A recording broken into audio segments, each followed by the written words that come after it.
So now everybody knows it is a cluster redevelopment scheme by amalgamating various plots to the extent of 4,000 square meter plot area. And then there are certain provisions about rehabilitation area, FSI and all those things. But what has changed after that particular Corrigendum, which was published on 12th of November, and the next day the rule is in operation or is in force. So as per the sanction provision, particularly in suburbs, this is the beginning of cluster redevelopment. Now the regulation is sanctioned. Now the proposal for cluster redevelopment in suburbs can be submitted to BMC for getting approvals. So the change is that the minimum area required is now 6,000 rather than the 10,000 which was initially in the drafted portion of the DCR. So you need to combine the plots up to 6,000 square meter minimum, and then you can apply for cluster redevelopment of the existing old structures. So what should be the width of the access? This was deliberated earlier also, so it is 18 meter. But there is a corollary to that, that high power committee may allow any cluster development schemes with plot having 12 meter access, but there is a specific clause for that. That should be a dead end road, and one end of which is originating from 18 meter wide road. Specific case only, I think, but still the provision is there.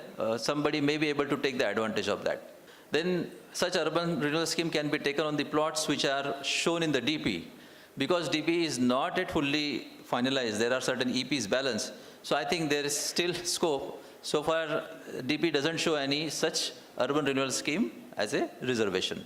Then amenity area, as was discussed in earlier presentations. So you need to provide amenity space as 5% up to 10,000 and more than 10,000, 10%. But after repeated request also, even after that, the provision is still applicable to all redevelopment schemes, maybe in less or more manner. So it is applicable to urban renewal schemes under 33(9).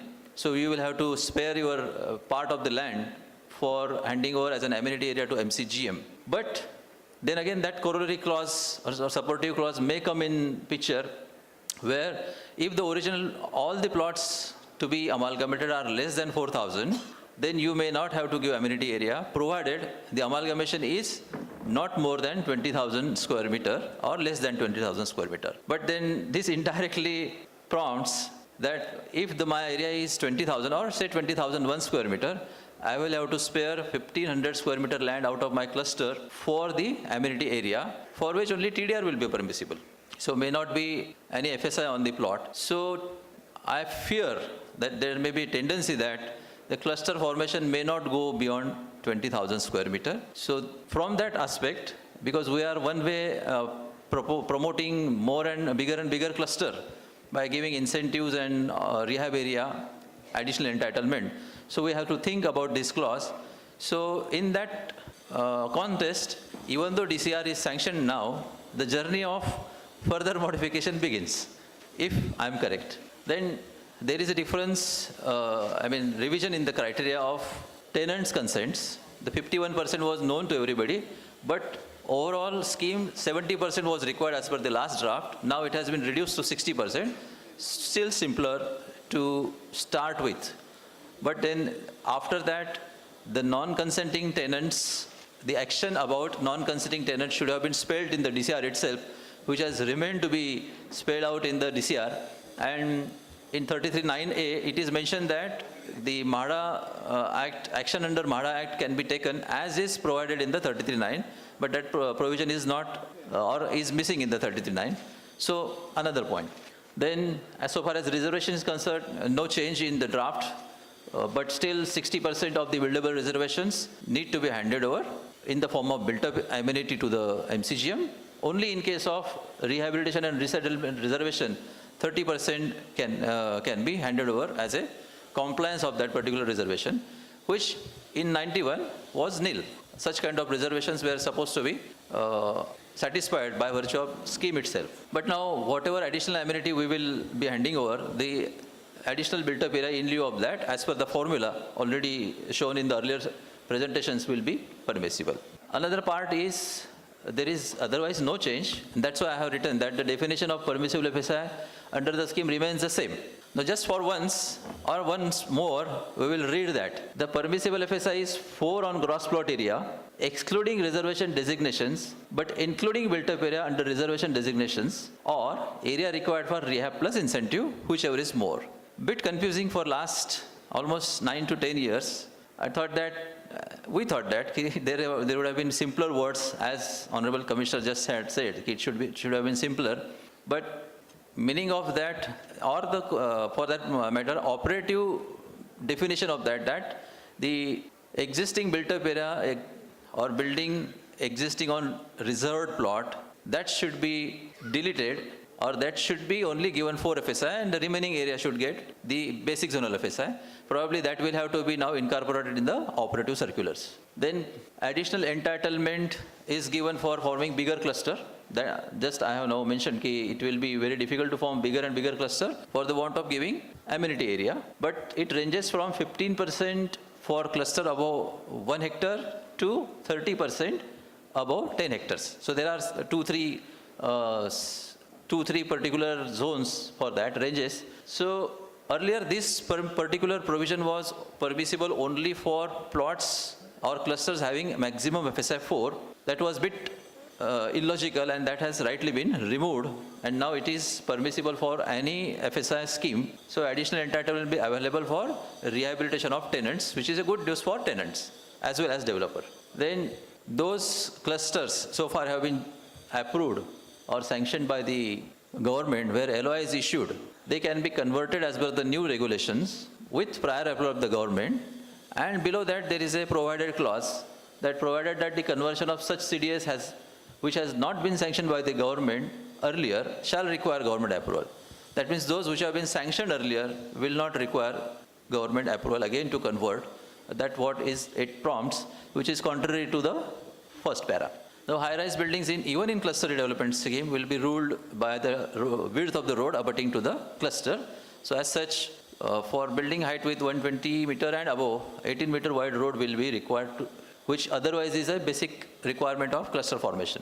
Then just to repeat earlier points, this scheme can be developed in phases because it is very difficult to form the cluster at one go and then take the approvals. So you can implement the scheme in phases. As soon as you are ready with 8,000 square meter area, if you are thinking of taking 10-15,000 area, but if you are ready with 8,000 square meter area and 12,000 square meter area in suburbs, you can start your cluster development scheme as a first phase and then continue with the remaining land as and when it comes to you. Then in island city as well as suburbs, the authorized buildings which are eligible for including in the cluster development is the building which is at least of 30 years age. So same criteria in suburbs also. And rather than 33.7 where cell component open space deficiency is at very high rate, it is at 2.5% of rate for cell component also in 33.9. Then eligibility criteria for slums which are up to 50% of the cluster area, it is 112,000. Then the revision of rehabilitation area for slum dwellers, it is from 269 to 300 square feet area as per the Corrigendum issued. And datum line for eligibility of tenancy or occupancy in non-slum buildings, I mean regular buildings, authorized buildings, is 13 June 1996, which was for tenanted buildings in city, and the same datum line has been mentioned for even authorized buildings in suburbs also. So I will just one slide for 33.9A and another slide for 33.9B. So 33.9A is a regulation for urban renewal scheme in Dharavi notified area only. Because in Dharavi there is a slum called as Dharavi slum, but the notified area includes certain plots which are private and there are private buildings on that. For that, this 33.9A is stipulated, where the entire notified area will have 4 FSI, but individual plot, the FSI will be 4 or rehab plus incentive, which can go beyond 4, but a cap of 4 on the entire area. Then the eligibility is again same, 300 square feet maximum, minimum, and maximum 70 square meter, that is 753 square feet. This is for incentive purpose. However, for rehabilitation purpose, whatever is existing, even beyond 753, that can be given by recovering construction cost from the rehab tenant. Then datum line for this 33(9)(a) is 1st January 2000 because it is in the Dharavi notified area, even though the buildings will not be slums. So that is the difference. Then 33(9)(b) is for BDD Chawls to be redeveloped by MADA. Same provisions are as per 33(9) for this particular regulation.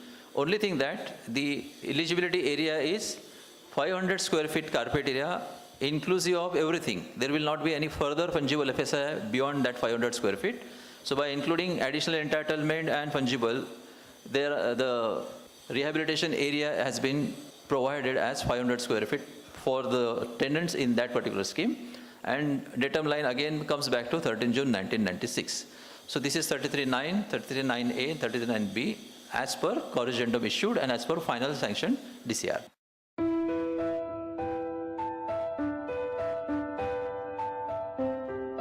Thank you.